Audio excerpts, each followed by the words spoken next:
The number one habit that people need to adopt, and this is a habit I had for a very long time, and I've actually recently cleared it from my brain because I've reached a point where peace of mind is worth more than money.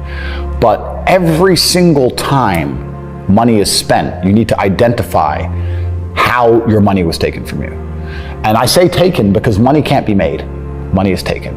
Because the only people who can make money are the government. So if you're a government, you can make money. You can print it from thin air or a bank. But if you're a person, you're not making money. You're convincing other people to give it to you. You're taking money from others.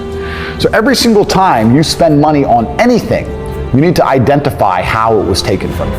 When you go and buy a coffee, don't just go buy the coffee and sit down. Sit and say, why did I buy this coffee? Okay, I really want coffee. Yeah, but then why did I go into this store and not that store?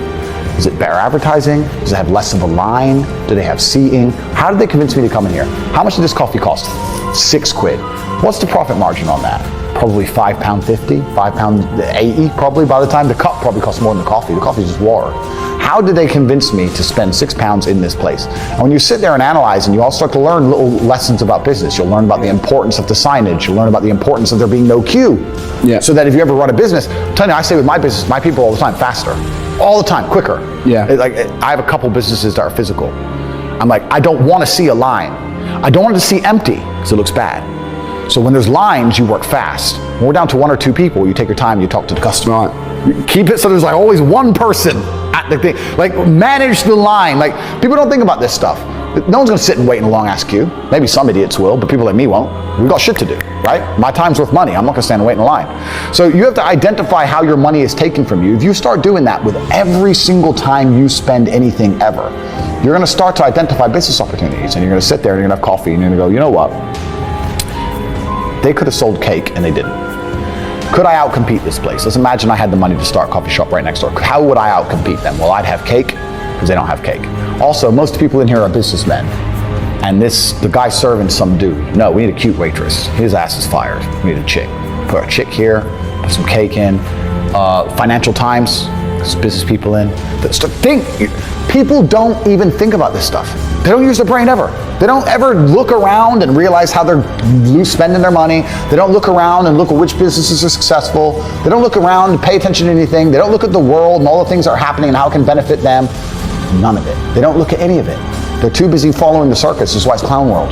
They know all about the football results. Right, They know all about Rihanna. Yeah. They know all about that crap, all about Love Island. They'll talk about Love Island all day. The same people who will march and fucking for labor saying, oh, the Tories are bad, labor. Watch Love Island at night. Oh, no wonder you're broke.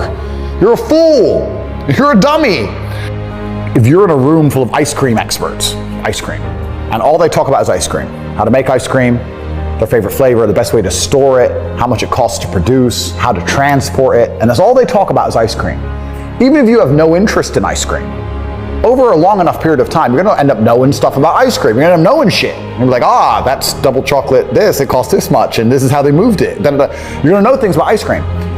If you're in a room full of people who only talk about money, then you're gonna end up knowing about money. It's exactly the same thing.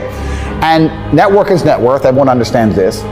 And people also understand that they're likely to become the sum of the 5 people they spend the most time with. Yeah. But then they hang around with losers. Just even being around people with money is just a good place to be. I'll give you an example. I was in Romania and I have the largest car collection probably in Romania. I have 28 supercars, everything you can name. And I went to a town called Cluj-Napoca. It's on the border of Hungary. And I drove there in my Chiron, and I parked up, and a kid came up, and he said, hey, can I take some photos of your car? I have a car spotting page. I was like, yeah, whatever, cool. And he goes, yeah, okay, I'll just be a few minutes to this. So he took a bunch of photos, and he come up to me and goes, hey, do you want the photos? And I was like, not really, I already have photos. And he goes, oh yeah, okay. Well, if you want them, here's my email address. And I said to him, why do you do this? Like, you spend all day standing around taking photos of other people's cars. Is that not a waste of time? I thought it was a waste of time, but I was wrong. He goes, oh, well, I skipped school and I skipped college because I knew if I take pictures of expensive cars and email them to people, I'll have email addresses of the richest people in Romania. Yeah, smart. I was like, you're clever. I ended up hiring him. He works for me now. Yeah. I was like, I like you. He got himself a full-time job that day. So he understood, be near the money. I have no money.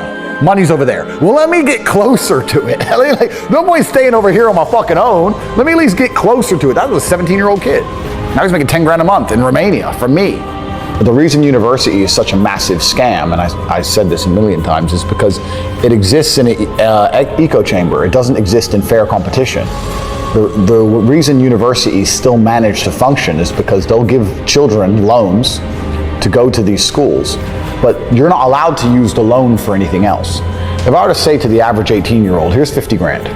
You can either start your own business, you can buy crypto, you can buy mentorship from you, me, another millionaire online, you can fix your house up or your parents' house up, you can buy a nice car, or you can go get a degree. And you're given the 50 G's. How many people do you think would choose a degree? None. Nobody. Zero. So they link the loan to the degree. So the choices are either don't get the loan at all, or get the loan and go to school. Yeah. Which means that the universities don't exist in fair competition. There's no fair competition within the entire educational system. Right. As soon as there's fair competition, nobody would choose it because it's such a terrible choice. Yeah. It suffers from double inflation. It gets more expensive every year, and more degrees exist every year. So the value goes down, the price goes up, year on year on year on year. It's a total waste of time. Yeah.